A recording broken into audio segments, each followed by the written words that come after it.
Blog Talk Radio. Welcome to the Dark Matters radio show with the Sorceress Cagliastro, blood sorceress, pioneer, and necromancer in the hands of 9, for a discussion on all topics related to blood sorcery, necromancy, the science of sorcery, and related work of manipulation of energy. Each week, the Sorceress Cagliastro and Chris Rogue will explore topics designed to reveal what cannot be seen. Tonight's topic is being in service to the Disincarnate. We'll discuss all ways to talk with, work with, and honor the Disincarnate. We also have a special guest again joining us this week, Victor Furman. Victor is an interfaith minister, a spiritual channel, author, and paranormal investigator who is currently on 2 investigation teams in New York. Join us in the Dark Matters chat room for chat and questions. And now, here's the Sorceress Cagliastro and Chris Rogue Ostrowski. Thank you, Mary. Good evening, Chris. How are you tonight? Oh, not bad. How are you doing, Sorceress? How are you doing, Mary? I'm good. I'm doing great. Hello, Victor. Nice to have you with us this evening. Thank you for your time. Thank you. Lovely to be with you again this week. This evening, we're going to be addressing what it means to be in service to the Disincarnate, and the timing could not be better. As it stands now, within a month or so, maybe less than that, the Cagliastro studio will be open. And one of the things about Cagliastro studio that has really been a driving force in making it happen is that we have something under development called the Blood Project. And if you'll indulge me, I want to start the show with talking about what that is. The Blood Project is an idea that I've had for years, and I'm just starting to now be able to develop it in physicality. And what the Blood Project is a situation where we will create a battery, and I like to use the word battery, and it will be comprised of the blood of people who are interested in this project, and the blood will be handled in various ways. And we'll be using some large ferrite ceramic magnets and some directional sorcery, in so much as the whole thing will be set up so that we're dealing with the polarities. And through various skills and different types of rituals, we will be creating an area where the Disincarnate will feel more comfortable to relax into the physical space, utilizing the energy of the magnets and the polarity, and to perhaps allow themselves to be more visible. And more visible, not to me because they're always visible to me, but more visible to others. So the point of the Blood Project will be to remove the barrier between the living and the Disincarnate at the visual level so that others can see the Disincarnate in this moment. And as big of a project as that sounds, allow me to say that, Mary, you were in the studio the other day, and you could see where I've set up a sort of diorama for this work, tables marking the directions, a table in the center, large pieces of iron on the table, this sort of thing. And already, and I think a lot of it has to do with me talking to them and having discussions with them about what this is, already large groups of the Disincarnate are gathering in that corner of the studio. The other day we felt an extraordinary temperature drop, which made me look over there, and there they all were. And what's happening is these large groups that are forming are, it seems, individuals who would have been in the mill, perhaps turn of the last century, not the last one, the one before that, and maybe in the 20s. I'm seeing clothing that looks that way. And they seem to be mulling about and doing their work on machines that I don't see, and having some sort of exchange, perhaps a meeting, a gathering. I don't know. I have not disturbed them and asked them. But the area itself that's set out for this, just at the diorama level, and by diorama I mean large enough for us to sit on, of course, is already bringing in the Disincarnate in a quantity and visibility that is startling. So it is my desire that we will be moving forward rather quickly with this. and start to put people in the chair who have no experience with the disincarnate and work with them so that we can bring in the disincarnate and let the individual living person in the chair have an opportunity to see or communicate with the disincarnate in a way that they never thought they would have been able to. So anyone who wants to be part of that, the studio is in New Bedford, Massachusetts, which is on the south coast of Massachusetts. And we are absolutely willing to open this experiment, if you will, to individuals who want to be part of it, both on the side of those who can see the disincarnate and those who have had that experience and have some understanding of that, to people who do sorcery, and eventually to individuals with no exposure to the work whatsoever, so that we can get to the data gathering portion of the experience where we start to bring in the disincarnate and see if those individuals who have no experience with this can see them and hear them.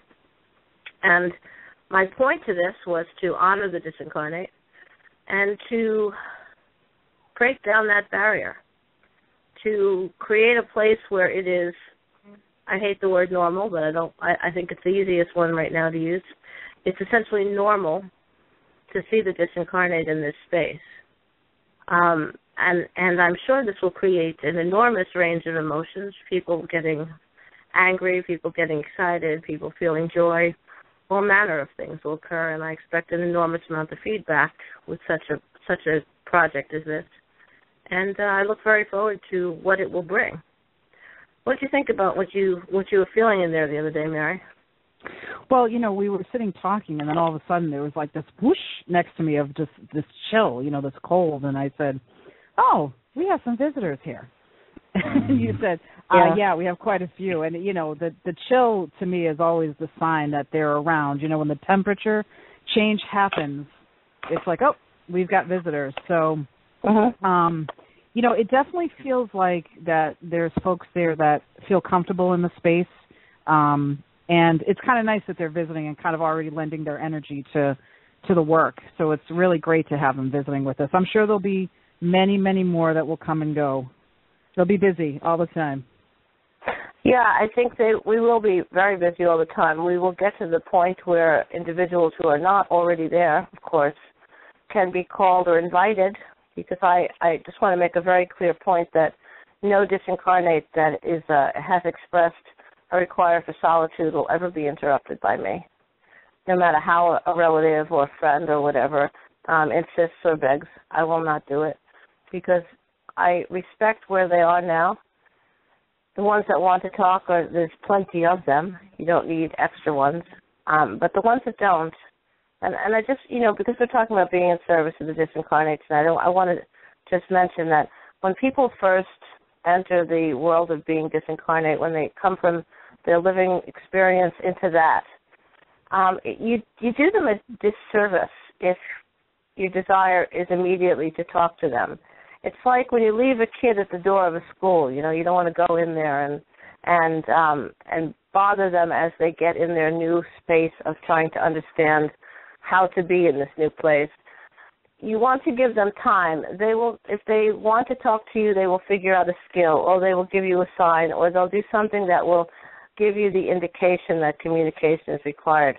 But allow them to go there and be part of it and understand what to do and get their footing. What do you think about that, Chris? Well, as you and Mary know, this week I've had I lost an aunt that raised my father and I when I was younger. She passed yesterday about 4 o'clock, and I was there shortly after it happened. Now, I had gone on Friday because she'd been sick and it was getting kind of hairy, and I went to see what I could do. As I was trying to get the burden off of her, she said to me that she's not ready yet. So I stopped what I was doing and I tried to do as much healing as I could, and it really didn't do a whole lot it probably just comforted more than it did anything else. And yesterday I got the call, my father called and said that she's doing really bad, and I left, and by the time I got there, I was met maybe about 20 feet from her room, and somebody said she just passed. So when I got there, she was kind of half in, half out. Well, first, before you go on, I just want to say, Chris, that I'm, honoring her and your participation with her, which is tremendous, and I want to acknowledge you for the work that you do. And I didn't mean to interrupt you. I just wanted to acknowledge you and acknowledge her. Well, thank you. I know she'll appreciate it. But you could tell I could tell when I got there, it was everything I could do to let her know that it's all right. Because there was this sense of, I could feel it on Friday that there was an uncertainty there. And I'm pretty sure from what she was telling me as far as she had a dream about her mother, she, saw somebody that she hasn't seen in years, which I know has passed. I knew she was she was in between. She was going either direction. And I found that a lot with people that are close to dying. They seem to see people that they know. So I figured, okay, I'll just let her go. If she's not ready to go yet, then fine. I'll do what I can to make sure she stays. And yesterday when I got there, I wished I would have got there earlier, but luckily I got there close enough that she was still more or less in the room. And I could at least talk to her and say, look, this is the way it's going to be. I know this isn't what you expected. Just give your time to get, I didn't say it, but more or less to get your sea legs. Yeah. Because it's a new experience. And I was surprised that there was eventually a calm feeling in the room. So I understood it as she knew what I was saying and accepted the situation. Chris, let me ask you a question. When you said you understood, tell us about how you understood. Like what for you transmits that information? How do you feel? Give the listener a little bit of that as well, so they have an understanding of. Because I think all four of us have a different experience with the Disincarnate, and I think that's really what we want to talk about tonight. So how do you feel it? Tell us what that's about. Well, when I first get into a room with somebody that's dying, a lot of times there's chaos in the room. There's a lot. You get it from the people that obviously are going through the event, and then you get it from the people that are in the room standing around. And to be blunt, sometimes it's a major clusterfuck being in there. Yeah. Because you've got people carrying on, you've got nurses, you've got doctors, you've got people doing this, people doing that. Sometimes you have the clergy in there, and it's one big carrying on. And it's hard to keep the person focused on what's going on and keeping them calm. It's like it's supposed to be about you, not everybody else that's there. So you try to do that with the people that with the person that is dying. It's like, this is your moment. Don't let anybody take this away from you. Now, Chris, can I just ask a question? Can I jump in and ask a question? Do you mind? So sure. When you say you have to focus on the person, this is great work you're doing. This is phenomenal, I have to tell you. You know that when you can do that, when you are selfless enough to do that, what you're doing is taking the panic out of the thing that a person, I think you said your aunt was in her 90s. A person spends 90 years thinking about what, not all the time, of course, but thinking about what this experience is. When we say we're in service of the Disincarnate, this is an incredible thing that we do. So you were able to focus on her and help her understand that she didn't have to be in the fray of this anymore. Is that what happened? Yes. You got to understand. I mean, my aunt grew up with, even though she was technically a Lutheran, the high influence at the time was the Catholic Church. Everything revolved around the Catholic Church, especially where I live. I mean, you didn't eat meat on Friday. You didn't eat meat on Wednesdays at some point. You know, it's just, that's the way it was. And that's the way it was in our house because that's how my uncle was. My uncle was a Catholic, and it was very strict. So she spent her whole life with all this guilt, you know, what did I do wrong? And the perfect example of how this guilt works is my father has not gone to church in like 40 years. He's divorced. He was raised Catholic. He hasn't gone to church since I went through confirmation, blah, blah, blah.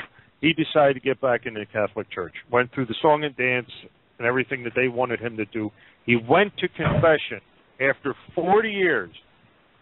He went to confession, and I looked at my dad and I said, "And what the fuck do you have to confess? You've been married to the same woman since 1975. You haven't done anything wrong." I said, "What the hell do you confess about?" But this is what people go through when they die. They got this idea, especially when they're raised that way, that, oh my God, this is going to happen. I'm going to be judged. And this isn't the way it is. But yet it weighs so heavy on people when they die. And the biggest thing I try to do is get that away from them. I mean, there shouldn't be a joyous event. I mean, there is some sadness involved. But it shouldn't be this, like you're looking at it like, you know, you're going to be doing life at Sing Sing. Right. Right. Well, the fear is a brutal thing, and people think, you know, they say there's no atheists in foxholes. Well, if I was in the foxhole, there'd be an atheist in the foxhole. So, so you know, this kind of last minute checking in with what they told you in grammar school happens to a lot of people. Now, look, I don't have a problem with somebody who's religious. That's their business, as long as they don't have a problem with the fact that I'm not. But I know that not having those things in some ways is freeing in the end of life, beginning of being disincarnate. Victor, you're an interfaith minister. You deal with all sorts of people's beliefs, something more so than I do. So where do you weigh in on this? How do you think people deal with what they think they're supposed to feel versus what they feel in this experience? Well, first, Chris, I just want to say that my heart and my compassion go out to you and your family and the loss of your aunt, and the work that you do and what you did for her and what you do for others is just wonderful. So thank you. Thank you very much for what you do. My experience has been, I've done a lot of hospice work and been around when people are near to transition.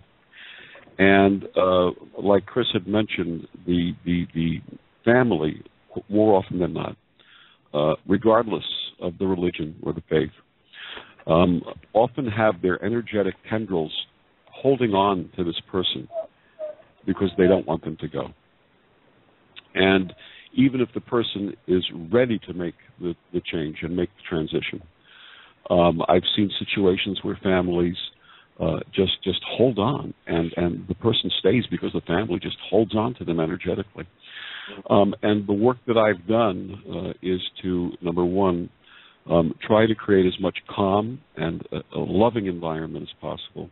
The expression sacred space could apply here, not necessarily in any specific faith, but just sacred in the fact that people are in a position of compassion and love and understanding rather than the chaos and the stuff that's attendant when someone is about to transition. And the practice that I've created is to give each person who may be their family member, friend, an opportunity to spend a few quiet minutes alone with the person, telling them how they love them and wishing them well. And when everyone has had that opportunity, we gather around the bedside and hold hands. And what I ask people to do is just beam the energy of love to that person. And more often than not, the transition happens very quickly thereafter. And by having that preparation before the transition, where each person has that opportunity to communicate, and quite often, I'll be very frank, quite often those people are unconscious, at least their brain activity seems to be non-existent or very small. But I believe that, I know that the information that's being conveyed to them is being received by their spirit. And more often than not, the person transitions very quickly thereafter. And that's the practice that I've developed, and I've used it with families of many different faiths. And the calm and the release seems to just be present when the person does transition. You know, Victor, you are a man that somebody asked me to describe you in one word, and I've known you for a little while as a voice that I talk to. You're a man with enormous compassion. And that compassion is, I mean, you can't miss it when you talk to you. It's right there. It's right in front of you. It's in the way that you approach everything. And I think that compassion is something that is a very special ability to really attach to and to utilize. The thing about death is people get in their fear space, they get in their anger space, but they don't get in their compassion space too easily. So I imagine that when you enter the situation, that is an idea, an awakening to them, both to the individual who is about to become disincarnate, if they're conscious or if they're hearing it, and most of them do, even though you think they don't, like you were saying, and to the family, the individuals who are around having the experience as well. Are they surprised when you use that kind of language? Do you ever find that anyone do they expect your technique, or is it different for them? No, not expected, and often it's met with resistance, especially if, unfortunately, someone is very devout in a specific faith. Anyone who's fundamentalist, be it Catholic, a Christian denomination, or Judaism, anyone who's very fundamental finds it very difficult to accept. But what I do is I don't become antagonistic. I don't become argumentative. As you mentioned, I work with compassion. I open my heart, and I just beam love. I beam that energy of understanding and compassion and love to whoever I deal with in these situations. And what I find is eventually they get it, and that energy sort of they absorb that energy themselves and sort of open up themselves. And very rarely has anyone said, "Please leave the room. We don't want you here." I think once that may have happened many years ago. And that's okay when that happens, because that's where the family is. That's their choice, absolutely. Yeah, absolutely. I mean, that's part of what compassion is. You know, because I want to mention some particular occurrence when I worked for the Chief Medical Examiner's Office, something I experienced there. My question to you, Victor, is do you have a different experience with families when somebody is perhaps an elderly person, maybe their 80s or 90s or better, and they feel a more sense that this might be natural, versus an experience where somebody is perhaps young and injured and about to become disincarnate and putting the family sort of in a place of shock? Do they respond differently when you do this? No, actually, on the contrary. I found that sometimes when there's an elderly parent or grandparent, the tendency is to hold on stronger than it is to a young person who may have transitioned either by disease or by accident. And that's for whatever reason, especially people who are matriarchal, older women, women in their 80s and 90s, seem to have a lot of their grandchildren, great-grandchildren really have tremendous hold on them and really don't want them to go. So the people in the room are acting in a more habitual kind of manner. They can't imagine this. Yeah, they can't imagine. Especially when an older woman has been like the anchor of the family. You find a lot of older women as the anchor of many families, and more so even than grandfathers, and that the grandmother has always been the welcoming, the source of unconditional love, the kitchen, the wonderful aromas of the food, and that embrace, and I think that's what that's about. You know, when I was in the Chief Medical Examiner's Office, there was a death that was very high profile, and it was a death of an 8-year-old girl. And she was quite battered before earlier times in her life, and I won't say who for the sake of the family. And she was actually living with the wrong people. It was a false adoption. It was a whole situation. But one of our medical examiners, the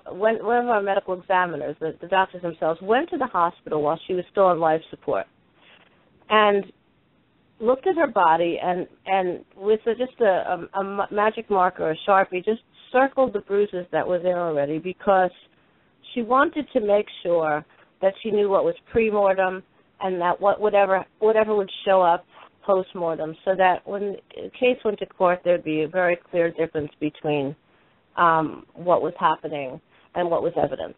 Because post-mortem, somebody who's very tiny and very damaged would, there'd be a lot of discoloration pretty quickly. So she did this enormously giving thing and went there and made this gesture just so that the evidence would be right, because she felt that justice would be very important. When she came back, she sat down and just sort of looked around, and I said to her, what's going on? And she said, I've been a forensic pathologist for 9 years. And I said, yeah. And she said, well, do the math. That's like, she was just sort of spaced out. She said, that's like a million cases. It wasn't, of course, but I said, so what about that? And she said, this is the first time I've had to go and wait for someone to die. So she's around death her whole life, but not around the process of dying, which was very, very different. And when the little girl's body came in, it was so high profile that they actually pulled an ambulance into the back of the medical examiner's office and yet snuck her body in another way as if it was a different kind of package, because they didn't want the press or anybody charging the body. So once the body got there and they put the body on the table and all the preparations were being made for an autopsy or to gather evidence, I looked at her and I saw her head turn towards me, and it was her head was turning in terms of her being disincarnate, not the physical movement of the body, but as if I had seen her as disincarnate without the body. But it was sort of transposed over her physical face. And she looked at me and she sort of blinked. And I said, you don't know, do you? And she said, I don't know what's happening here.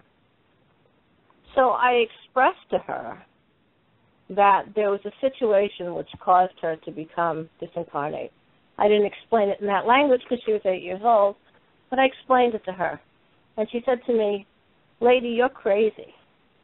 and I said, well, I don't know about that, but I know that this is true. What I'm telling you is true. And she was very resistant to this idea. And I said to her, did you ever know anyone who died? And she said, yeah, there was a lady in her building who made her hot chocolate who died. And I said, what was her name? And she said, the lady with the hot chocolate. Great. So I did this thing that we do in sorcery called the boxes, where you can move time back and forth in so much that you can see what has happened, and that's for another show. And I got an understanding who this person was, and I tried to communicate with her. And I never saw the woman, but I heard her voice. And she said the girl's name, which I'm not going to say tonight. And she said, I'm going to hang out and wait for you. That was her language. I'm going to hang out and wait for you. So just do what the lady tells you. I didn't hear her voice again. So I had this extraordinary opportunity to, in real time, take away this crazy panic from an 8-year-old girl who did not know why her body was laying on an autopsy table. She tried several times to get back in it. She kept saying, why do I look so bad? Why do I wear my clothes? All kinds of stuff that she was saying. And I thought to myself, I'm just going to stand here and talk to her, and if they just come and get me and take me away, that's fine. I don't care. But I'm going to speak out loud, and I'm going to do what I need to do. So I did what I needed to do, and she sort of calmed down, and I didn't see her near the body anymore, and I thought we had gotten it done. So they did an autopsy on this little girl, and there was much evidence collected and all this sort of thing. And I went home, and I could not sleep, and she talked to me all night long. And she kept saying, they don't see where I'm blinking. They just don't see me blinking. I don't know why they don't see me blinking. And I said, I don't know what that means. I don't know. I went back to work the next day, and a different medical examiner was called by the family, not the fake adopted family, the actual biological family, who thought their daughter, the baby, had been legally adopted out, and now that they found out that didn't happen, they stepped back in and they were notified. And the medical examiner who was hired by the family said to me, I don't know why, but they didn't look behind her eyes to see if there were head injuries. The first medical examiner didn't look behind her eyes. And when he opened her eyes, there was petechial hemorrhages, which is something that shows strangulation. And just as he did that, she said, "See, I'm blinking and there's dots." So, and I didn't hear from her again for a very long time. Years later, I actually heard her voice again. She was talking to me again. But it was like she wasn't going to go without everybody knowing all the information. So being in service to the disincarnate is a very complex endeavor because each one of us, each one of the four of us, has a different experience. I am very rarely there, although I am called to do it more often now than before. When someone is passing, I'm not a minister. I have to really already be in somebody's group in a way, in their line of sight in some way to be asked to do that. I'm often called several months before when the person finds out that they're going to be dying and they want to talk about what that means and that kind of thing. But I'm very rarely called for the actual moment. My service to the disincarnate is usually at the post-mortem period of time. Anybody have any thoughts on that? I always seem to get it like right before they die. It's always in the process. You maybe have a week, 2 weeks at the most when I get a call, and it just comes out of the blue. If it's not somebody that I already know that's going through it. I mean, I've gotten calls. I didn't hear from my one aunt for years. I mean, it was literally over a decade since I talked to her. She didn't have my phone number, nothing, but we had a mutual friend that was dying, and she found me. So that's often your path in the work? Yep, that's it. I'm usually the last. I'm the one that usually sees them before they go. But regardless of what religion they are, I'm usually the one that people get a hold of. You know, it's like, oh yeah, you're the guy that talks to dead people. You know, it's. Yeah, we've all heard that one, right, Chris? Yeah. Victor, let me ask you a question. I was just going to say, to Chris's point before when he was talking about his aunt, my daughter was born psychically open, and my grandmother had lived with us when my daughter was very young, and she was 10 or 11 years old at the time. And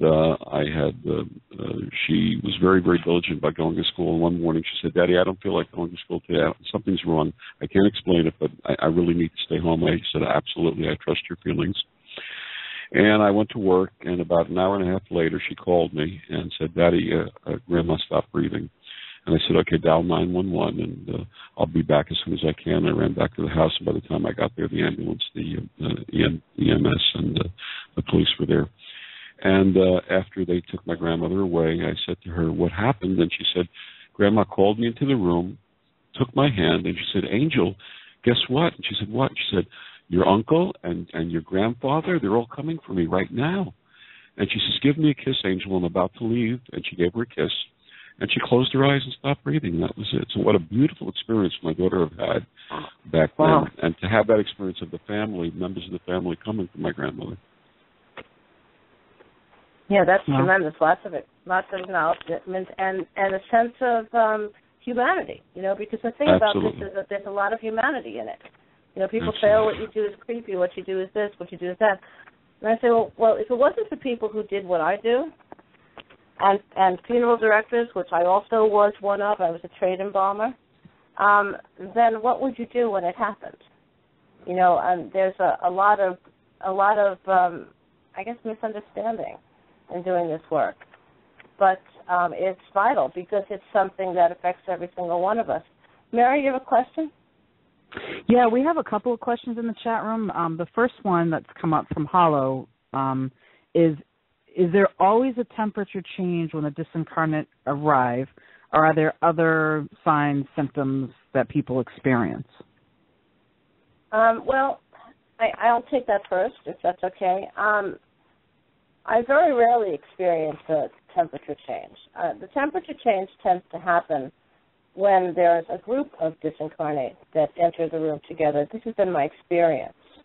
When it's one person or two people, maybe because I get engaged right away, I don't feel a temperature change. I will feel a touch on my body sometimes. Someone will touch me to get me to turn around, just like a living person would do, this kind of thing. But the temperature change happens for me more often when there's more than one, and when they come in and they're not interested in communication, they're interested in being in the space. Like what happened the other day when I was in the studio, and I suddenly noticed this group of about 30 people standing there.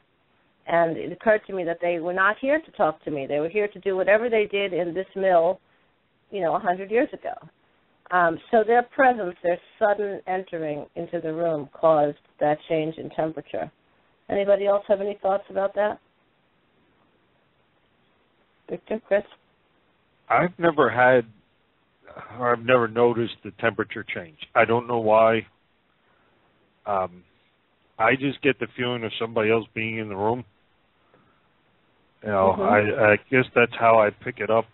When you have your back turned and all of a sudden you realize that there's somebody standing behind you.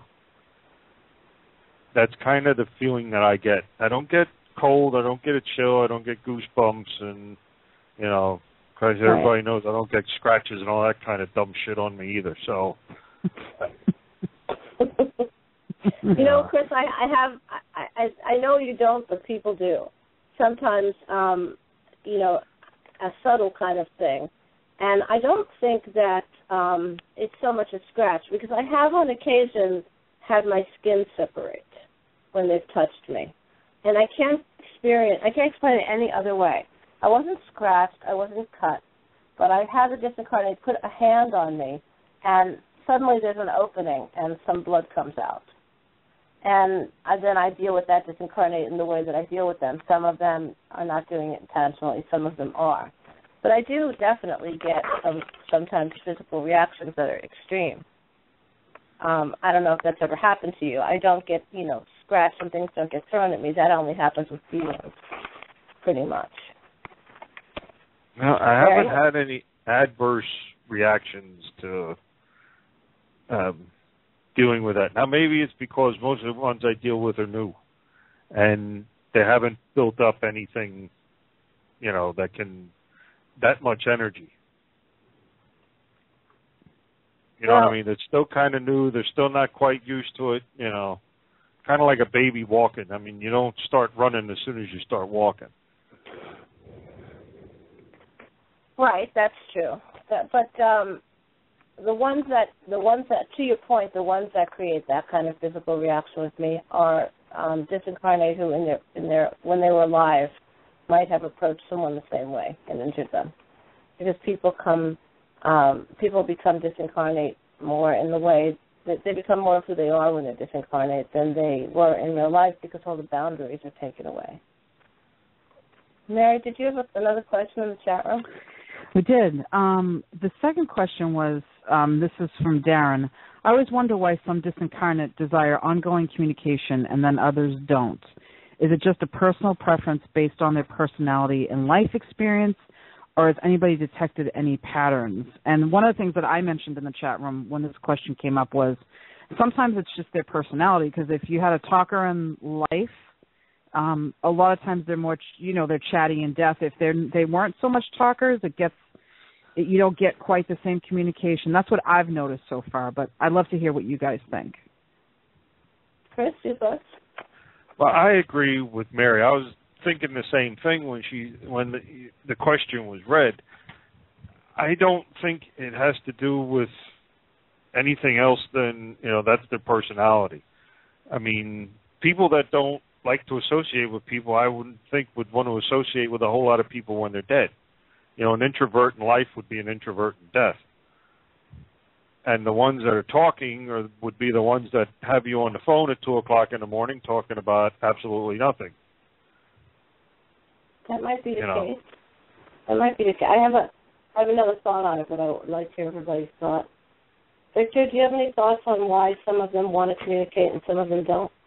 I completely agree with both Chris and Mary on this. And funny thing, there was a time that I was on a paranormal investigation, and there was a lot of kinetic activity. Things were moving and such. And they tried having a EVP session where they started asking questions and were not getting any kind of response. And in my mind, silently, I said, "Why aren't you communicating?" And I heard the Spirit say, "I have absolutely nothing to say." It was very clear in my mind that I heard that. And I think that's the truth. I think if someone has something they want to share, they're going to share it. And if someone has nothing to say, they're not going to say anything. You know, I had an interesting experience, which I've actually heard a version of this maybe 5 or 6 times from various members of the Disincarnate. Now, when we say the Disincarnate become more of who they are when they become Disincarnate, this is how true this really is. Often I see them, and I know that they can see me, and they know that I can tell that they know I can see them because eye contact is made. And I wait, and they say nothing, and I wait, and they say nothing. And sometimes I feel like one feels whenever another person is looking at you and you think they want to say something. So I say, "Is there something you want to say?" And 5 or 6 times I've gotten an answer shaped like this. "Well, I'd like to say something, but, you know, my whole life my religion or my God or whatever told me that this is not possible, so I must be imagining it." So it's a very interesting thing that this kind of thing can cross over and take hold in the world of the Disincarnate in this way, and to make people even afraid to communicate in death. I think that the reasons that they don't speak are more complicated than they just have nothing to say. I think that they are afraid to startle sometimes. I noticed that when it comes to children who are trying to talk to their parents, that the parents will say to me eventually, "I don't want to startle her. I want her to live now without me, to know how to do that. Or I want him to know I'm okay and just let it go." So I think that the Disincarnate are also bringing the potential of compassion to the table in a way that is surprising to me, because I would always think, well, they want to talk, they'll talk. They want to talk to somebody, they'll wait till somebody can hear them, and they'll jump all over that. But sometimes they are extraordinarily cautious. They don't want to upset us. They don't want to confuse the boundaries, because the boundaries in life amongst people, not the 4 of us, of course, but amongst people in life, the boundaries are laid out very clearly, and that a person dies and that's it. Of course, we know that that's not true, but that they walk into the light or they go to heaven or they do whatever they're going to do. The Disincarnate tell me otherwise. I believe nothing because the Disincarnate tell me what it is, and they seem to be just in a different place, but very much here. And they are, many of them are concerned with interrupting the peace of our lives. Victor, have you ever come across anything that feels like maybe that's what's happening? Not that specifically, but I agree with you. I think that whatever we take with us in terms of our programming, in terms of our compassion, in terms of what we were, I've had situations where people were very nasty in life and have manifested very nasty in the disincarnate form. And I've had people who were loving in life and have manifested that way in the disincarnate form. You were talking about the feeling cold before. I've never experienced that during a transition. I've experienced it multiple times during investigations where something was about to manifest, where energy was manifesting, and there was a significant drop in temperature and freezing cold. I've experienced that. I've also experienced being touched, especially my hands. For whatever reason, my hands seem to be very attractive to the disincarnate, and holding my hand seems to be very, very important to them in many situations. And I think that, for me, is just a quick story. I was called to a cemetery in upstate New York in a town that had a former facility for children who were handicapped, who were mentally whatever disease they had, their minds were not functioning properly. And quite often these children were abandoned there. And when they died, they were buried in unmarked graves, very unceremoniously in this village, in a cemetery that was set aside for the residents of this home. And eventually the village, in 15 or 20 years ago, put up a big monument with the names of those they believed were buried there, not necessarily where they were buried, but they believed. And I was called up there because a lot of energy and a lot of things were being sensed, seen, and felt up there. And something called me to stand before that marker and just read each name out loud and put a blessing into each name that I read. And as I was doing this, I started feeling tugging on both of my hands, as if children were coming alongside of me and tugging on my hands. And I started crying. I mean, I just started crying profusely. I was bawling like crazy. But I kept reading the names and kept feeling the sensation of these children gathering around me and holding my hands. It was quite a beautiful experience. And when I finished the last name on that monument, the sensation stopped, the energy completely changed, and it got very light. Wow. Mm. Wow. You know, Victor, moments like that kind of work, the human capacity to understand how vital that is. I don't even think people have an idea. They think, oh, you know, you do this thing, you talk to the dead, whatever. But the understanding that you could stand there and take the time to be part of this experience, there is no gift like that. There is, you know, not only were those children hearing you, their parents were hearing you, their brothers and sisters who have since become disincarnate, the generations that are with them now, they're all hearing you. Everybody's hearing you. So when you do something like that, you are probably giving a sense to a family, to generations of compassion and just honoring. You know, when I see, like on Facebook or something, somebody lists someone who just died or whatever, I don't have to know them. I always write honoring. It's what I do immediately. Whether I know them or whether I don't know them, it doesn't matter. I write honoring. Because just the word, just saying honoring, means that for a moment I've stopped doing what I'm doing and accepted that there is another disincarnate and made room in my mind to appreciate that another human being has taken this step. So those of us who are truly in service of disincarnate are like this all the time. I mean, there you were, Victor, and you didn't have to do that. You didn't have to step up there. You didn't have to do any of those things. But what you gave them, they've probably been looking for many, many years. You know, they don't understand time the way we do. That doesn't make it easier for them to handle it. It might seem like forever. I don't know. But, you know, I acknowledge you for that work. That is powerful work. And I just want to add to that one of the things that that really gets me upset and that I've expressed my upset at is some of these so-called paranormal groups who will go into a sacred place like that and just trample around looking for evidence, looking for ghosts, looking for manifestations, and not taking the time to recognize that this was the place where people who had children who had horrible, horrible lives were basically put away so that society didn't have to deal with them. And in any situation, not just that situation, in any situation, when you go in and there are disincarnate spirits present, to have respect, to honor that presence, to be there, not just to find something and say, "Woo, look what we found," and draw some type of egocentric pleasure from that, but to do service to both the disincarnate and the living who are experiencing the presence of the disincarnate, and that is so important to me. You know, so I have to say that those guys, first of all, you know, sometimes I say I have a new ritual. Let me practice on them. That's how I feel about them. I cannot accept that they think the disincarnate exists, because if they did, they would have to know that if they come across the wrong one, it's, you know, as Mary says, end scene. Thank you for that, Mary. No problem. You know, they would have to know that a very bad thing could happen to them if the disincarnate did exist, which they do. I've seen some of those shows. I've seen clips from some of those shows And I'm so horrified I can barely stand it. I must stay away from that.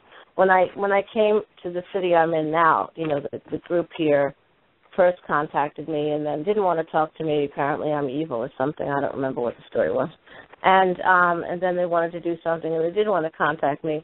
But I said to them, I'm not interested in participating with you. I'm not interested in going into an asylum that is, destroyed from ages of being left alone in decay and yell at the people who have already suffered there. But it's like, and I've said this before, and I think we even said it on this show, can you imagine someone comes into your house and you're not in the room they're in, and the person who comes into your house starts yelling and demanding that you make yourself known, and that you not only make yourself known, but that you then stay away from them, don't hurt them, and you leave. That's what they're doing. They're going into these places because they don't understand that the disincarnate become very attached to the place that they suffered in. Mm-hmm. And I noticed this. And I don't know if it's an issue of resolution. I mean, the living do it as well. A person's been do something horrible, they seem to stay in that house that they grew up in if it was horrible. There's a thing that happens, some kind of attachment to pain or attachment to whatever made them feel like this is who they are, good, bad, or indifferent.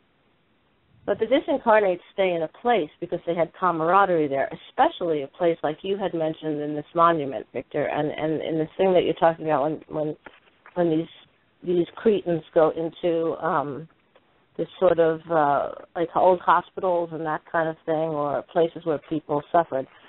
Those people are in there, and the last thing they need is some jackass in there demanding more of them.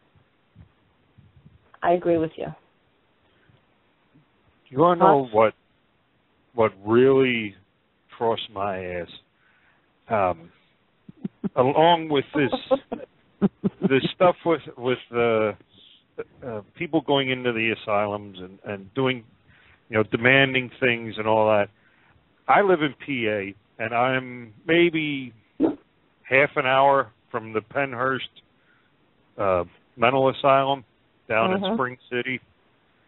They have now turned that into an attraction, like a haunted house type attraction where you can buy tickets and you can see people doing, like autopsies. Well, I shouldn't say autopsies, but experiments, and there's people made up to look like they're dead and all this shit. And it's like, how can you be so insensitive?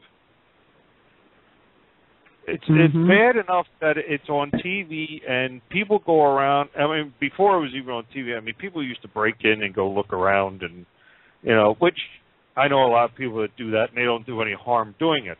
But I also know a lot of them that do carry on and, well, we want you to do this and all that. That's when I just like to see one big boogeyman come out and scare the shit out of them.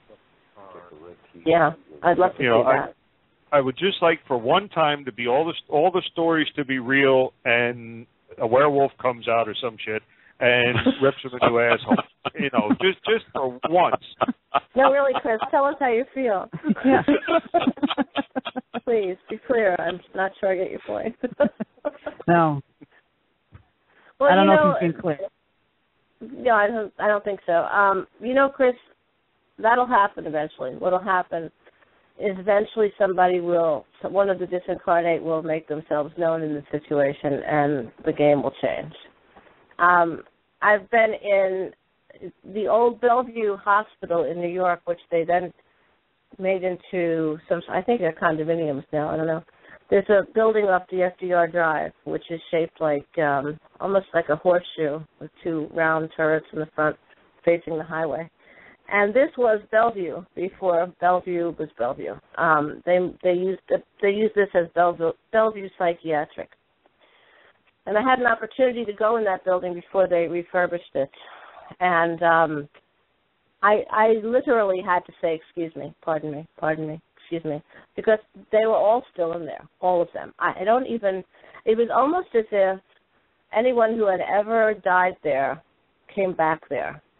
I don't know that anywhere I've seen, except in Scotland, but that's a different kind of thing. In any one building have I seen such an extraordinary population of individuals who were attached to that place.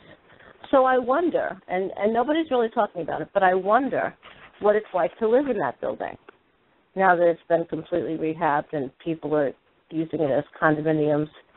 I can barely say that because it's so insane to me, no pun intended. But I am concerned. I'm concerned that one day they will join together in that building and they will make their presence known because it's quite powerful. So what do you think happens when, all this crazy sideshow nonsense of ghost hunters aside, what do you think happens when a space is taken away from the disincarnate in that way, when they're essentially their habitat, their disincarnate habitat, if you will, to be as gentle and kind about that as I can, is destroyed and suddenly the building is modernized and people are living in it? Do you feel that I have some thoughts on that, but I'm interested in everybody else's thoughts. Anybody want to talk about that? Mary? Well, I wonder the whole ghost hunting thing. I think if it's done respectfully, it can be done well. I don't know, as far as being in that space after things change or like the situations change. Do you know what I mean? Because we got actually a question on the table that's similar to what we've just been talking about. What if the disincarnate were in a place and then the place got demolished and something rebuilt in its place? Do they stay or lose their connection to that place? Yeah, that's what I was talking about. Yeah. Well, does anybody else want to answer this before I talk about it? Victor, Chris, well, anybody? I got a kind of personal thing with that. Okay. I was living in a part of Lancaster County called Ephrata, and they demolished the old hospital that was there. Now, in that hospital was also a psychiatric ward, along with, normal hospital stuff. And they demolished that. And you should have saw the carrying on after that happened. Now, they did finally erect a hotel and an Applebee's and a couple other things on the site. But before that, there was a lot of activity. It was, it was like almost, I would think it on the level of like a tornado hit a community. And now everybody's walking around wondering where the hell their house went. So where do you think they went? I know some of them ended up, going the other way from where I live because they walked through my house. Mm-hmm. Now some did stay in the area, but I'm pretty sure the other ones just kept wandering around until they found a place to stay because they lost an attachment.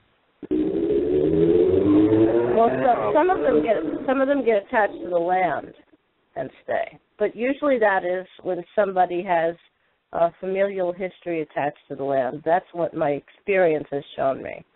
But when something like this horrific situation that you're talking about, when they are displaced like that, I know that there was a house in Staten Island in New York, I guess about 20 years ago, that was well inhabited.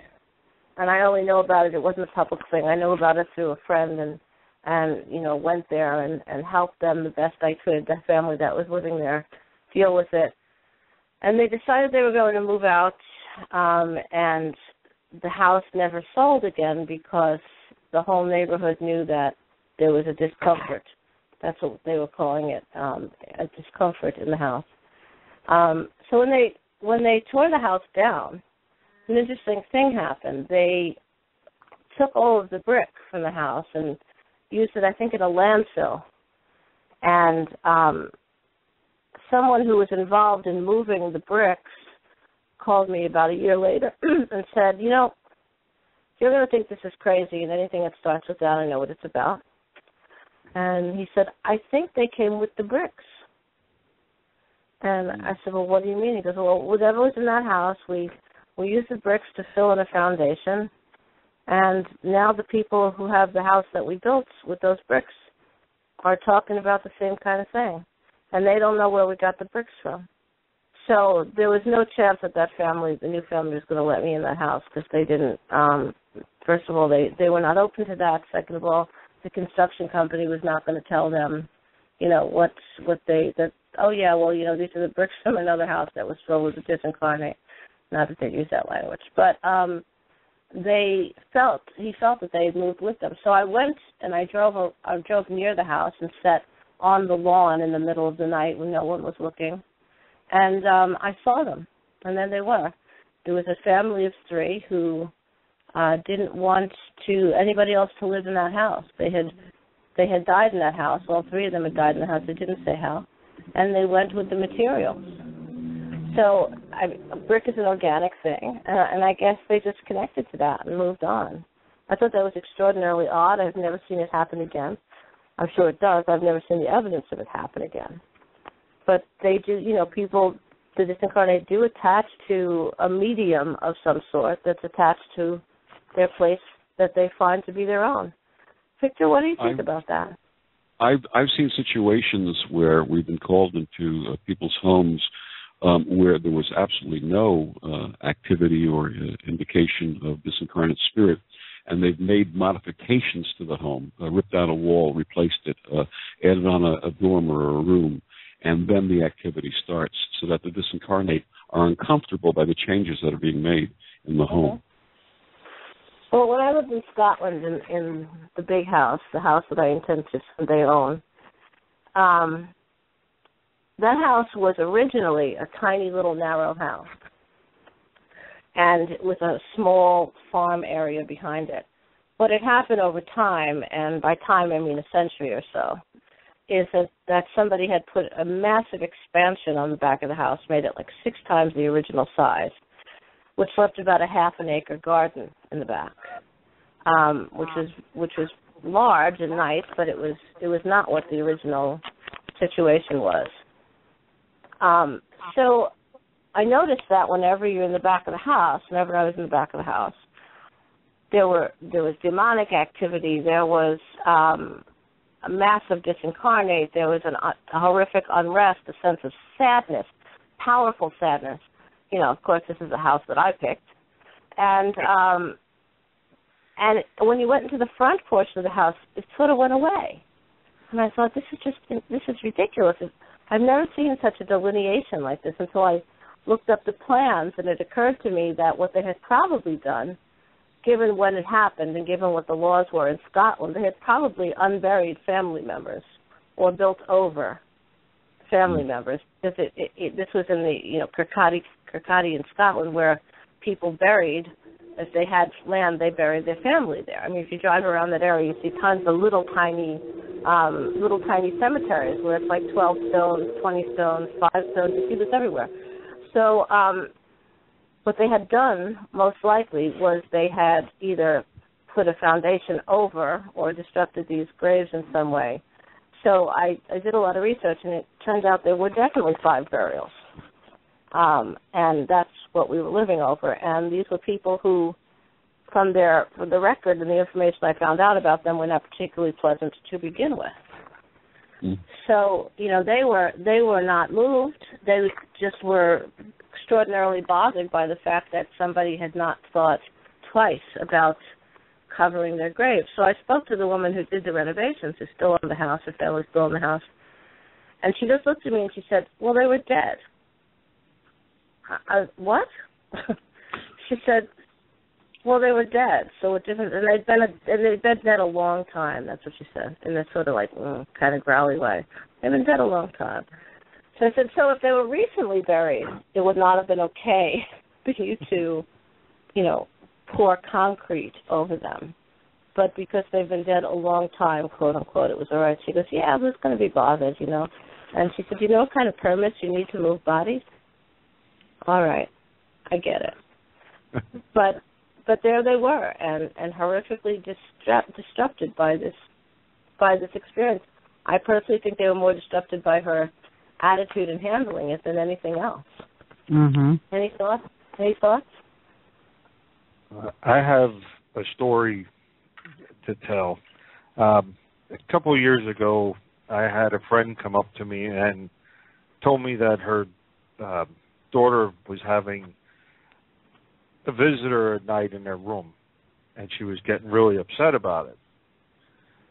And I said, okay. I said, I'll come take a look. I said, can you give me a description? And she said, well, she thinks it's a man, and it's just a dark figure. It's like, great. It's always a man, a dark figure. You know, that tells me absolutely nothing. So I said, okay, I'll come, you know, give me a date. And I came over to the house, and we were sitting and we were talking. And I noticed the dog was antsy and everything. And I said, well, let's go upstairs, and I want to see the room. So as we're going upstairs, first thing I noticed is the layout of the house. The house reminded me of like a hotel that you would see from a 1920s movie, you know, like The Untouchables or something like that, kind of like a speakeasy type setup. You know, you go to the top of the steps, there's a whole bunch of rooms, but they're not connected in any way. They're just like separate rooms. Uh-huh. And it's like, okay, and it's like a long hallway, you know, banister, real fancy, carved, and it's like, okay, this looks nice. I said, was this ever a hotel? And she said, oh, yeah, by the way, it was a hotel. I said, okay, fine. So I got that in my mind. And we start walking, and I walked through the doorway to the bedroom, and it felt like somebody hit me with a baseball bat. That's how heavy the room was. And it's like, okay, this isn't right. And it's like, no wonder your kid's uneasy. This is horrible. And I'm trying to get the feel of the room, and I said to her, I said, well, what has your daughter been telling you? And she said, well, she don't tell me much. She said, but here, she did some drawings, and I'm looking at these drawings, and I come to one, and there's a light fixture, like an old light hanging, just the socket part from a cord from the ceiling. And there's a chair that's tipped over, and there's a big green, ugly green, like mark on the wall. And I'm looking at this picture, and it's like just other side of the mark, it's the regular wallpaper that's in the room. And I keep looking at this, and I keep going back to it. And I look around the room some more, and I look back at this picture. And I said to the woman, I said, was there something here where this light is? And she said, yeah. She said, this used to be a closet. She says, we knocked the closet out so that there'd be more room for her daughter. And I said, how long ago did you knock the closet out? And they said, about a month ago. And I said, well, how long after you knocked the closet out did there start being problems in your daughter's room? And the more she thought about it, she said, oh, my God, what'd I do? I said, well, I'm looking at this picture, and I said, now, this is just my mind. And I said, my mind isn't like everybody else's. But I said, the light swinging, I said, kind of reminds me of, you know, like something, you know, hanging from the ceiling, obviously. I said, now you got a chair that's knocked over. And I said, you got a splotch on the wall that almost looks like the outline of a man. I said, if I scratch this wallpaper, I said, is the color underneath this wall under the paper going to look like the color on this picture? And she said, I think you're right. And I said, I'll bet you my next paycheck that wherever this closet, you know, whoever was in this room when this closet was in this room, I said, hung themselves in that closet. And I said, now you've let them loose. I said, they've hid for all these years. I said, because you got to remember, this is Pennsylvania. I said, you're right in the middle of Pennsylvania Dutch country. I said, somebody hangs himself in something like this. I said, first thing that's going to happen is they're going to hell. I said, they don't want anybody to find them. I said, if somebody's in a hotel, they hung themselves in a closet, I said, I'll guarantee you 10 to 1 that they did something they weren't supposed to do and they're ashamed of it. I said, now you took their hiding spot away. What'd she do?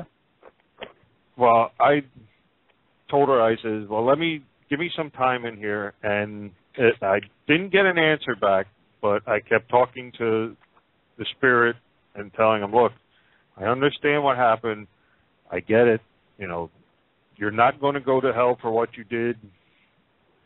You know, this is something that happens. You know, if you want to talk to me about it, let me know. You know, I'm here. We can talk. Tell me what you did. I will help you over it, whatever. But it just seemed like after I said you're not going to be punished for what you did, the atmosphere in the room changed. Well, doesn't this play back into what I was saying before about... Yeah, exactly. Yeah, we say, oh, you know, I was told that this isn't going to happen. So are still waiting to be absorbed or whatever it is that they expect. You know, I mean, the disincarnate are complex. Suicides are very complex because you have to remember that you're talking to someone who chose to take their life. So you're not talking to a person who was well and then, or mentally well, or even stable, and then died of some other experience. When people commit suicide, they are off the rails. There's no, they're now saying the one thing everybody's afraid of the most in the whole world is the thing that they desire. So remember, whenever you're talking to a disincarnate who's committed suicide, you're talking to an unstable disincarnate. We talked about this once in a class about possession and how there is a difference when one is experiencing possession by someone who committed suicide.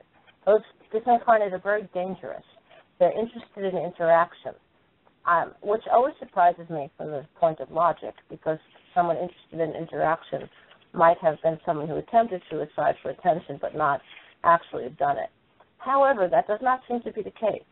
They are very interested in interaction. They're very interested in torment. They want to show suffering. They want to see suffering. Perhaps they have a comfort level in suffering, and they become very involved and enjoined in ongoing suffering. This has a lot to do with why children see these kinds of things, and we don't, because, well, I do, but and this group does, but most adults don't, at least not at the level of acknowledging and really seeing what they're seeing in full form, because nobody told children they're not supposed to see it. So they get this sort of open acceptance and willingness to communicate with whatever's in front of them. But when you deal with suicide victims, you must be very, very cautious, because a person who took their own life had an agreement with themselves that they had nothing to lose. Remember that the disincarnate become more of who they are when they're disincarnate. So they get in this power position. They become a perpetrator, and they get in this nothing to lose place and push it even further. Victor, have you ever worked with a family who's experienced that? Not to that degree, but I will say that this really brings up a very big question, and something that I've dealt with, and I obviously Chris dealt with in that situation. And I think something that we, as a community, as a group of people who are conscious about the disincarnate, have to address, and that is when someone has had an extremely painful life, when someone has been programmed by a foundational faith to expect something after transition, whether it be something wonderful or something horrible. How do we, as responsible people who work with the disincarnate, work with spirit, work with the disincarnate to turn that around? Can we turn that around? Is that our responsibility, or is it our responsibility just to bear witness to whatever it is that they're experiencing? And I throw that out to everyone. Well, what do you think, Victor? Do you think it's our responsibility? My personal take is I give the service to the disincarnate that I would give to the living in the same situation. I allow them to express themselves and bear witness without judgment, without me instigating or inputting my personal beliefs or personal opinions, and give them the sacred space to process whatever it is they need to process. In doing so, I often find that the energy turns around. Mary, do you have any thoughts on that?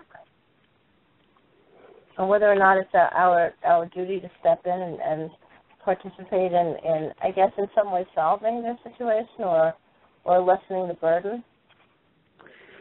Well, I mean, I think if you're going to be in service to the disincarnate, that is part of your role. I mean, if you're going to go for it all, you're going to go for it all.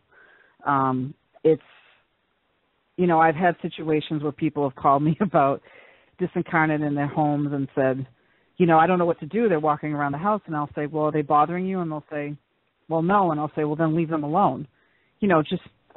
Sometimes you just have to troubleshoot it as to what exactly is going on. I mean, if it's something where there's a lot of activity, then yeah, but we have to kind of go in and, quote, diagnose it, because I think if you're gonna work with a disincarnate, it's good, bad, ugly, the whole package if you're gonna do anything. Yeah, I agree with that. I have a lot of clients who come to me in all manner of distress. I think one of the things that makes my work slightly different than most people is that I deal with both levels. I deal with necromancy and dealing with the disincarnate and demons and all the time. And then sometimes when people come to me for readings, which I do quite a bit of, people come to me for readings all the time, then often sorcery comes out of that, where I'm asked to do some kind of sorcery to solve the problem. So I don't have objections to doing sorcery essentially for the disincarnate. It is a different process, and a process that nobody really talks about. The truth of them becoming more of who they are, I mean, nothing is truer about the disincarnate than that. And the ones that are desperate and chaotic in life are desperate and chaotic times two in death. Nothing really changes. They go on to more and more. The ones that are disappointed are the most difficult ones to deal with. I know that I told this story on the radio before, but I'll just mention this nun who spent 6 months on her knees crying. 6 months of my time. I don't know how she experienced it. And when she finally spoke to me, after listening to the crying, and I often wondered, why are you here? Why do I see you? Why don't other people see you?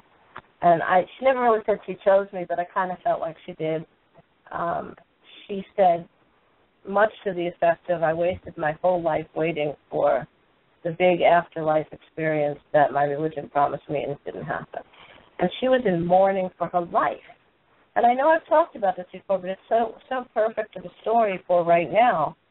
For her, I did some sorcery and some kind of realignment and brought in other disincarnate to help her understand that she can find a wonderful experience being disincarnate, even without it being attached to her ideals or what she thought she was going to get.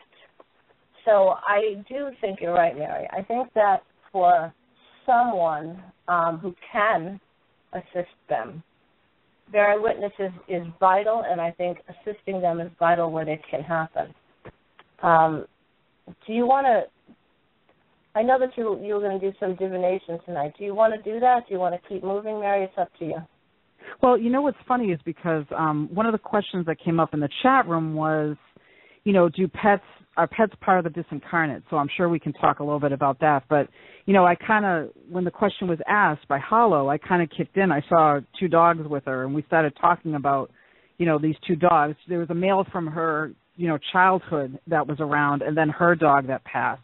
So it's actually happening in the chat room right now, which is great, because I don't think people realize that dogs can be part of, that group of disincarnate too, that they're still around and they still communicate with you even in passing. So I'm sure we can talk a bit about that, but that's sort of what's happening in the chat room right now. So for folks that, in the future in different shows that want to come up and talk about divination, we can look at talking with the disincarnate, talking with their pets, talking with just, anybody who's out there that wants to give them some information. So it's definitely something that can be done on the show.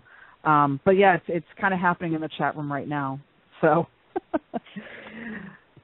well, the idea that pets and animals are part of the disincarnate, again, more of who they are when they were alive. I've had a lot of dogs. We've had one dog that my daughter and I still see all the time, almost as if she's still alive. She's everywhere we look. I expect to have to put out a bowl for her. I think that their energy is perhaps more complex than most people think animal energy is. Also, I think for animals, our connection to them is part of the reason that they stay, which I think is different than it is human to human, because you've seen those things that say for a dog, you'll have a dog a third of your life or a fifth of your life or whatever, but that dog your whole life. So the way that they're connected and bonded to us has a lot to do with why we're still seeing them. Thoughts? I'm a cat magnet. Disincarnate cats seem to find me wherever I am. And the funny story about this is I have a friend who has been a cat lover and fancier forever and has had many cats transition on her. And every time I sit on her couch in her living room, without fail, within a minute, I'll feel cats rubbing against my legs on both sides to the extent that it actually becomes distracting. Even though I know it's a loving thing, it becomes very distracting. I'm waiting for one to jump up on the back and, start playing with my hair, because that's exactly the experience that I've had with disincarnate cats. Not so much with dogs, but with cats. Victor, does she know that's happening? Your friend is there? Oh, yeah, she also feels it. Absolutely, yeah. And actually, you don't have to be sensitive, because virtually every visitor to her home has the same experience. Well, that's very interesting. I think that there's also a power placed in that situation, because that's a place where cats can be. Animals have an understanding of that. I better never have a 25-room house with lots of land, because I will fill it with Australian cattle dogs. I can't stop myself. This is a thing with me, this breed. So I think that, I say to people all the time, if you're going to come to my house, understand that there's dogs, and that the dogs are everywhere. Of course, they're under control, but we have a lot of dogs. And dogs know they can be here. So I often see other dogs, the disincarnate energy of other dogs, more and more, actually, as I get older. I see more and more of it, although my daughter sees a lot of it right now already. And I have no connection whatsoever with cats, zero. I have also had extraordinary cat allergies my whole life. I've never connected to them. I just don't have that thing people have.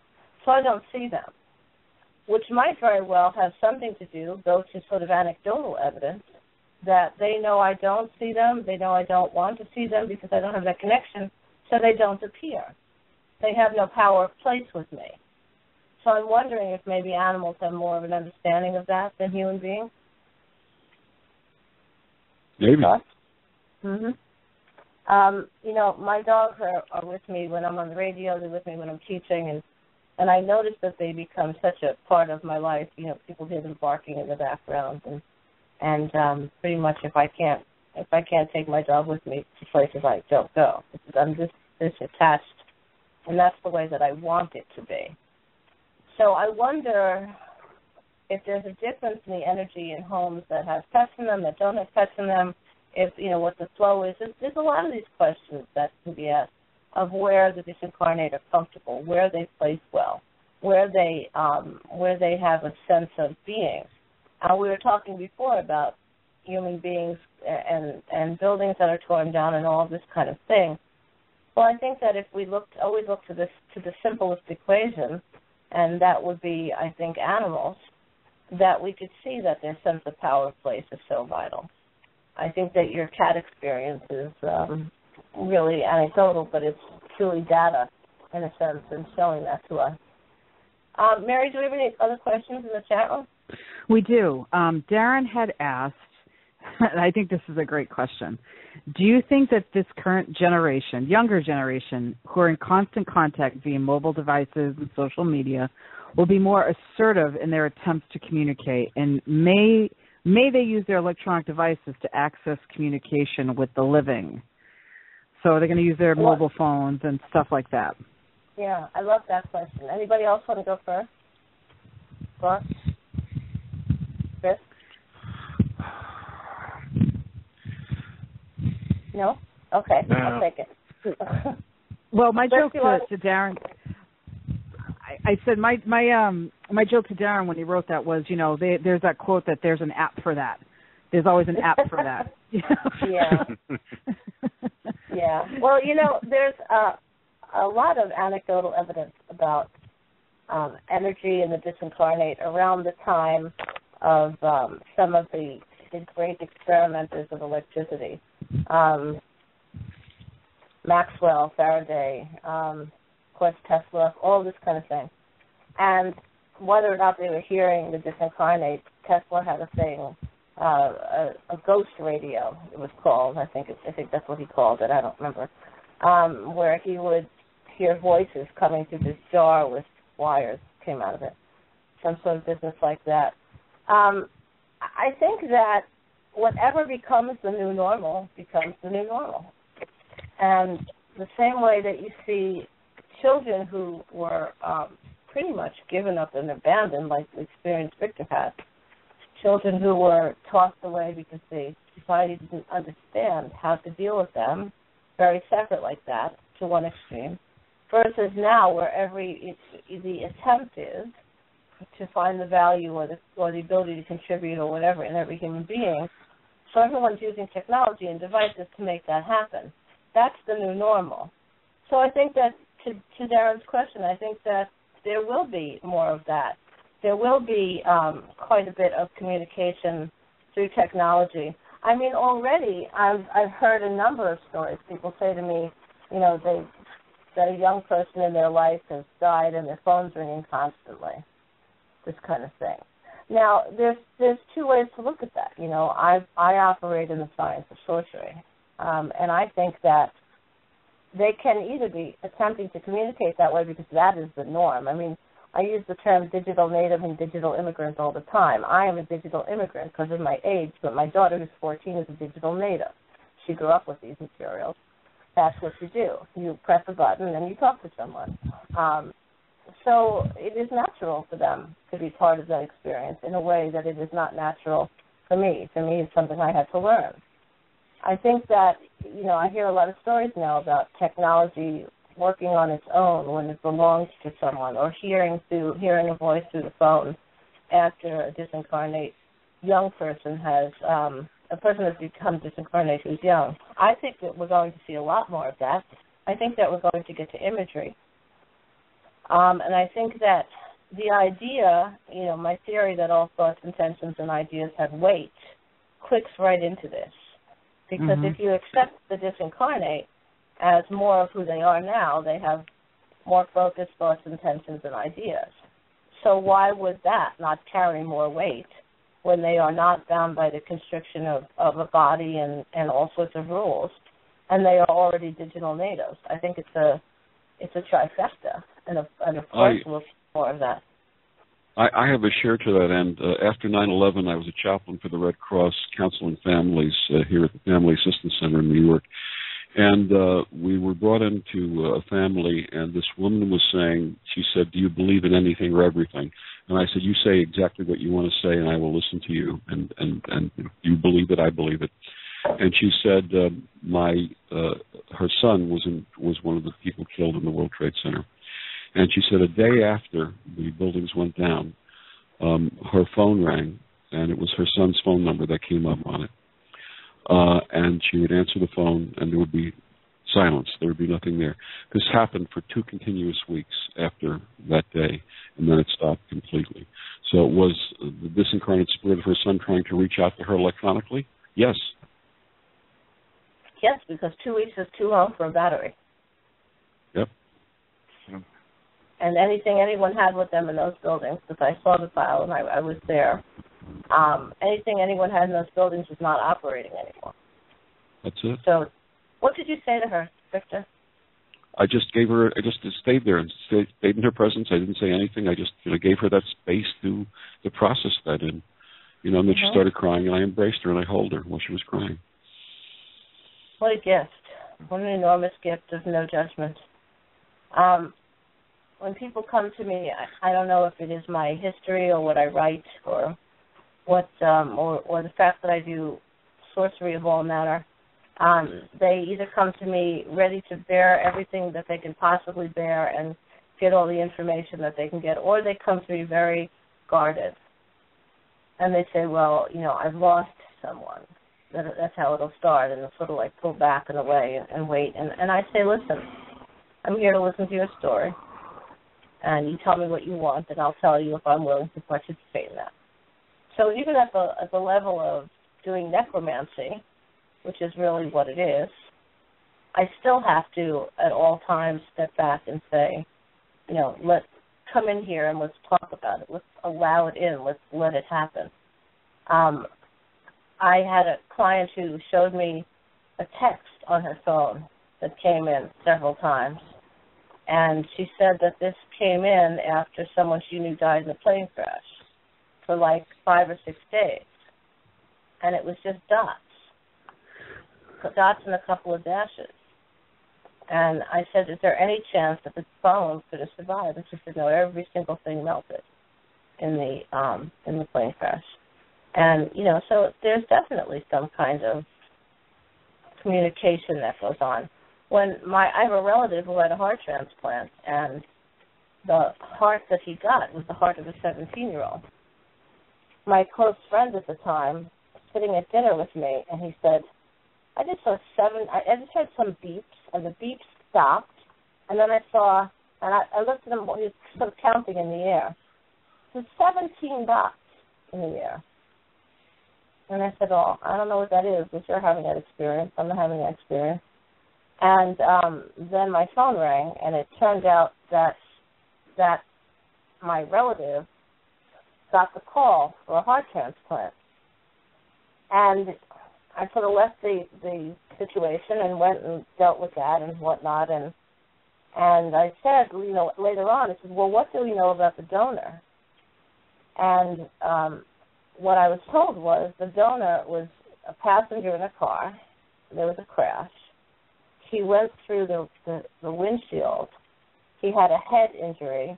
They took him to the hospital, of course, and he was on life support.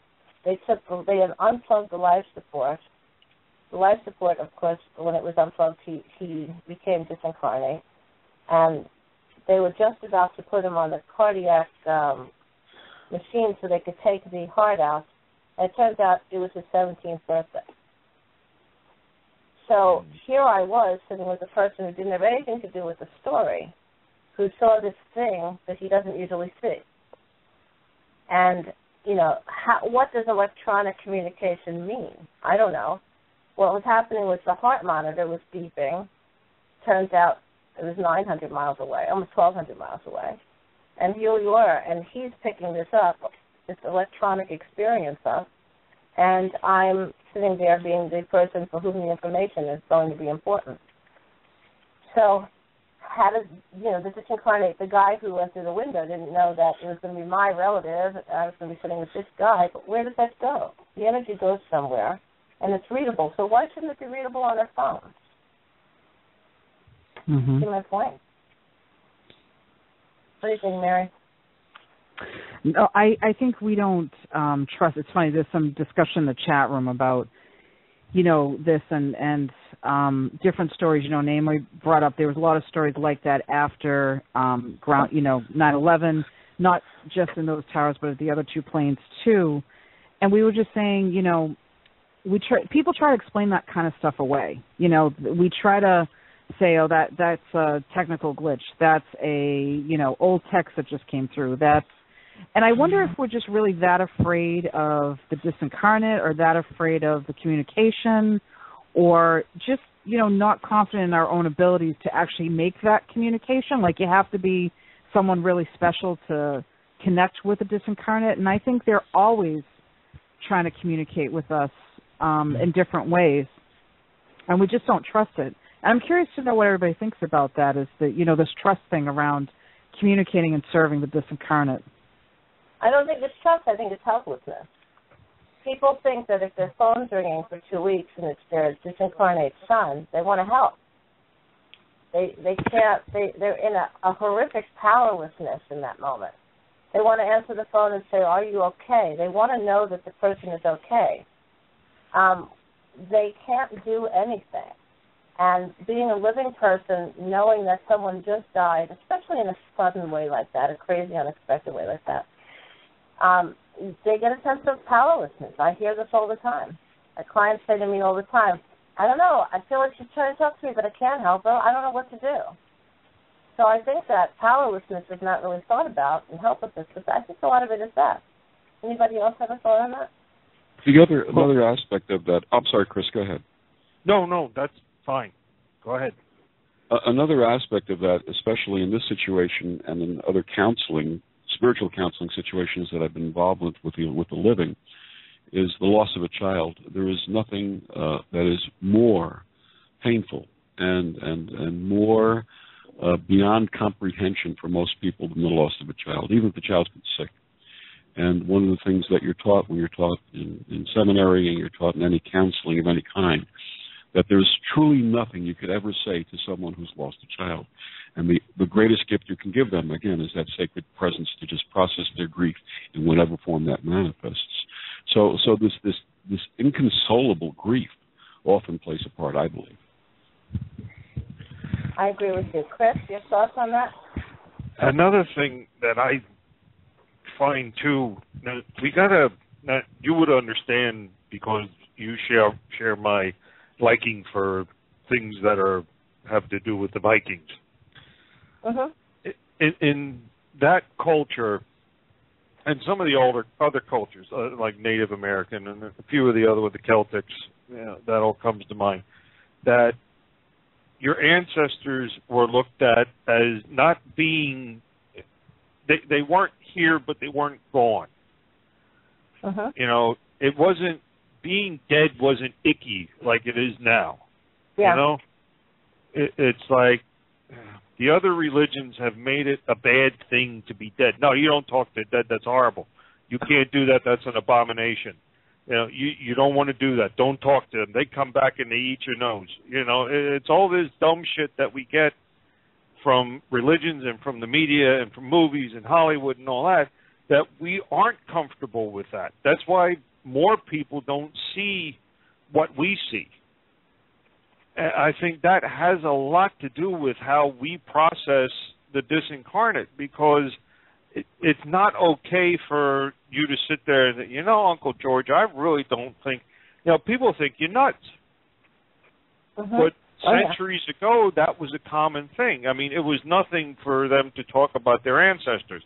It was nothing to sit down at a meal and have a plate for an ancestor or somebody that passed or whatever.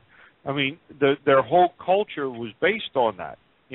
They conversed with them. They made them part of their everyday lives. But we don't do that.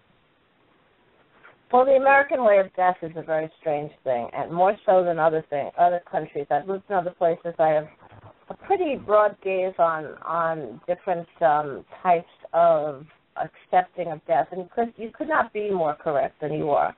The period of time in which we refer to people as Vikings, they waited for people to die so that they could talk to them and say, look, how is it? What's going on over there? They encouraged these kinds of communication. When the kinds of burials that they had removed the body from their presence because they were not in need of holding on to any kind of marker. Because for them it was all one thing, the heavens, the earth, the whole thing. That was, I don't mean heaven per se, but that language of where they go and where we are on the more of a terrestrial plane. This was a very normal rite of passage, and they knew that they'd all see each other again. They were very calm about it. I think, to your point, they were very, very calm about it. And we don't do that here. I mean, America has the most sterile version of death. It's startling to me. The body is laid out if you even see it. Sometimes you don't. Sometimes you shouldn't. But sometimes you could and you don't. And it's over there, and it's all painted and dressed, and you don't go near it, and you don't touch it, all this stuff. And then all this very artificial ceremony around it, when all people really want to do is grieve. And, in Blood Sorcery Bible, too, I introduced to students and to whoever wanted to care about this something called the static practice. And one of the markers of the static practice, one of the ways to feel it, is when you leave a grave site and you see the disincarnate whose funeral is standing there, and you have this moment. And you are clearly, where the record is scratching back and forth, you're not in either place. You're with them where they are, they're with you where you are. This is a very powerful moment. And anyone who's experienced it knows what it feels like and knows that it's pure and exact and true and factual. And if you never see another disincarnate in your entire life, you will see them there if you know when to look, because they're in the experience. Because death is an interesting thing. It is an event. It has a time, place, it has witnesses, it has all of these things, so therefore it's an event. And the moment of death is just that. It's the moment of death. It's the process of death. There's the individual accepting that they're not here anymore and having to make adjustments and all of this manner of things. So this idea, which Chris brings up, this point that other cultures have a comfortability, if you will, with the death process, is something that is put very far away from us. And when you look at things like sky burial and all of this sort of thing, you think to yourself, oh, how could people do that? Because that is the way people did things. Those kinds of wonderful processes are what people did for years and years and years. And only recently do we have this sort of standoffishness around death. Victor, what do you think about that? I agree, and you know, there's a thing about when I was a kid. I grew up in a Catholic and Jewish background. I had a mixed, an interfaith upbringing, and yeah, we had the Hanukkah bush and all that stuff. No wonder you're so compassionate. You've always had to be a diplomat, haven't you? Well, you know what? It comes back from guilt and guilt on both sides of the family. So, you know, it's the Jewish guilt and the Catholic guilt. You combine that together, what do you get? You have to have compassion. But just an interesting story. This actually happened before I went to Interfaith Seminary, and but I was involved in my healing practice many years ago, and I had gotten a call from my cousin up in Connecticut saying that my aunt was close to death, and she said she had never done a funeral before, and she asked if I would give her a hand, and I said, of course, and went with my mother and went up to visit my aunt, and this is the aunt from the Jewish side of the family. And she was in her early 90s, and she had actually been very well up to the point, and then she fell and she hit her head, and she was in a coma and hadn't come out of a coma. And when I went up to my cousin, I said, would you mind if I were to scan her energy and see what I sensed? And I sensed something. And I said, I think she's waiting for something. And I said, did she express a desire for anything in the last few months prior to her having the injury and this problem? And she said, yeah, about 6 or 8 months ago, she had said she wanted to go to a synagogue. Now, she hadn't been to a Jewish temple since she was a little girl, even though her parents, my grandparents, had been fairly religious and observant. She had not been. And I had a sense that she was waiting for something of that nature. And in Judaism, it's believed that before someone transitions, they should either say, or someone should say for them, the fundamental prayer of Judaism, which is known as the Shema, and basically says, Hear, O Israel, the Lord our God, the Lord is one. So I said, would you mind if I chanted that for her? And my cousin said, absolutely, please do. And I did. I started chanting this prayer. And I did it for about 5 minutes, and I sensed a change in her energy. And I said, I have a suggestion that everyone, my cousins were there and other family members, again, this came sort of naturally for me, spend a few minutes with her and tell her what you feel about her, your love for her, and so on and so forth. And I gave everyone, there was about 20 of us there, we each took an opportunity and spent that time. And then when everyone was done, my cousin, I said, when was the last time you had something to eat? She said, I had, and I said, let's go get you something to eat. I took her for a bite, and we came back. I scanned my aunt's energy again, and I knew it was time, and I said to everyone, embrace, hold hands around the bed, and beam love, and she transitioned. So this all happened within the period of about 3 hours. So she was waiting for that release, for something familiar, and I think that's really important for people going through transition, whether they're religious or not. Whatever is familiar to them, bring them that gift, that loving gift of familiarity, and help them make the transition. Wow. That's so true. Wow. And when people don't have a religion, that doesn't mean that they don't have things that are familiar and important to them. Absolutely. That's important to remember. Yeah. Mm-hmm. Mary, any thoughts? Well, I had a question. A lot of people ask, when I'm doing my readings and things like that about, how did you know you had this gift? How did you know you were able to do this? And I often ask myself, well, how did I get to be a part of this? How did all of us here really get a chance to become in service? Why us? What makes us so special? And I sometimes wonder that myself, is that, I think I'm just, listening, but I think it's more than that, and I'm curious to know what everybody else thinks. Well, Mary, first, why don't you tell us what you think? I mean, I'd love to hear what your thoughts are on this. I think it's just because I keep my ears open. My experience was I was doing psychic readings, and a woman came to me for a reading, and as she was shuffling the cards that I used at the time, I could hear her husband talking to me, and I was like, I'm nuts. There's no one, this is someone else doing a reading here. There's no way it's, he's talking to me. And so I looked at her and I said, I know this is going to sound really weird. I said, but I have this guy here who's talking to me, and he says that he's your husband. And her eyes got really big, and she burst into tears, and she was like, yeah, my husband died 5 years ago. And I was like, all right, well, I'm just going to listen because he wants to talk to you. And then he was telling me things because they were having a problem. She was having a problem with their son, and the husband came through to talk about that because he knew she was struggling. And so my thing is, I think I just listen. I'm able to hear them because that's one of my modes of working with them, is able to hear them talk. So, for me, I think I just have my ears open.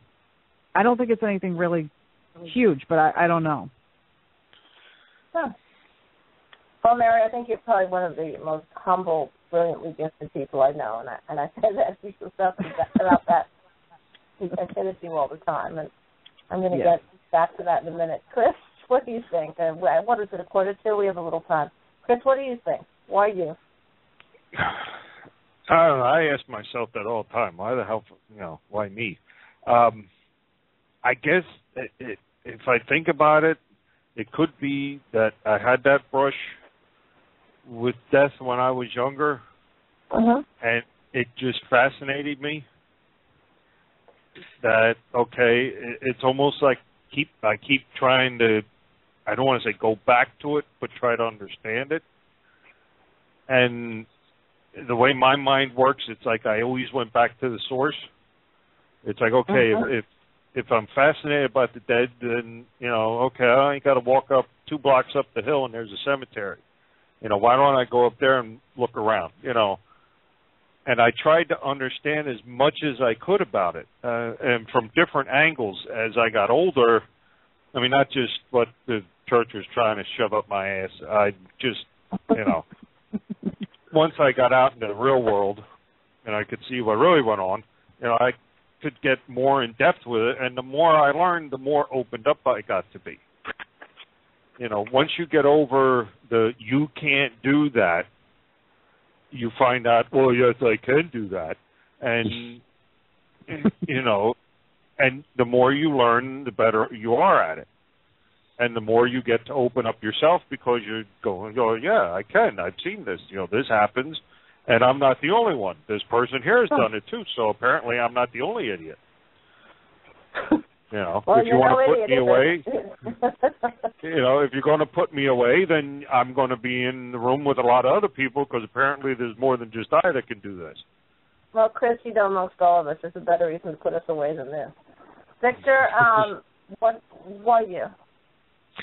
I don't know the answer to that. I can just say that it's been something that's been part of my life since I was very young. My first conscious recollection, I think I've shared this with you, Sorceress. I'm not sure if I shared it with Chris, Mary, and the listeners, but I was very close to my paternal grandfather, and my father was much older than my mother, and my grandfather obviously was very old when I was young. And he always talked to me, not as a child, but as a peer. And he was very, very mystical and spiritual in his own nature and shared a lot of that with me. And when I was 7, I was in my parents' apartment in Brooklyn, and he appeared before me and smiled and disappeared. And I went into the living room, and I said to my parents, Grandpa was just here. And they said, you're imagining things. And a couple of minutes later, the phone rang. It was my grandmother saying that my grandfather had transitioned. So that was my first conscious experience of it. And I think I've been sensitive in seeing spirit since that time all my life, or having some connection with the disincarnate. In terms of service to the disincarnate, and I think this is something that's a little different, I had a lot of pain as a kid and a lot of pain as an adolescent. And I think that in my pain, which manifested as anger in my late teens, 20s, and 30s, in my late 30s, I believe that changed. I believe something overcame me and turned it around for me, because I would not be the person I am today unless I had gone through that change in my late 30s. And I think it was a reopening of my heart through a number of circumstances. And I think that's why I do what I do.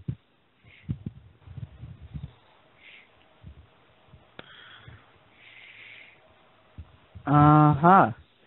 Well, hold on, because we're going to have the sorceress. Wait, but let's see. Richard and I Here she talked is. about that before. Of course, you can hear my dog. I've never not been able to do this. I don't know if I don't know, some dogs are probably walking down the block in Massachusetts, so they have to all look out the window. I've never been in a situation where I couldn't do this. So I don't know a life without this. And to me, it seemed like a perfectly reasonable choice to step from seeing and hearing to in service. I've been in service to the disincarnate for decades, and this is all I've ever really done. Even before I had a formal way to do it, I was still doing it my own way. So there's always been a part of me that's done this, and I'm Sicilian. It's a death culture. We don't have this horrific fear. We have this involvement, in every possible way we can, almost to the point of nosy. What's it like, this kind of thing. So I grew up around this, and sorcery came naturally to me. So the whole package sort of came together in that way. Even the work with demons, it was always there. I never remember a moment in my childhood where I wasn't surrounded by them. And when you grow up with people who think that that's normal, even when they're not happy about it, then it becomes something that doesn't get pushed away from you. I think that's how it works. Mary, I know it's we're running out of time now. Do you want to talk about how maybe people can reach you so you can get some divination into the next show? And then I want to talk a bit about the studio. Go ahead. Yes. So folks can reach me either through my Gmail address, which is theshotgunmary@gmail.com. And they can also email on the Dark Matters radio show with the Sorceress Cagliastro Facebook page. And, those emails are private. You don't have to post to the wall. You can email. And if you just have a question or concern or a topic that you want me to take a look at, Disincarnate that you want to, tap into, I'm happy to take a look at that for folks. So either my email or through the radio show page. And we can also do some of that online as well, Mary. If somebody wants to send us a question, you or me, whatever. But let's really keep that open so people feel comfortable. Because I think, if not here, then where? And you can come through this anonymously, and so much that nothing we talk about, we never mention names. You can see how careful we are about this kind of thing.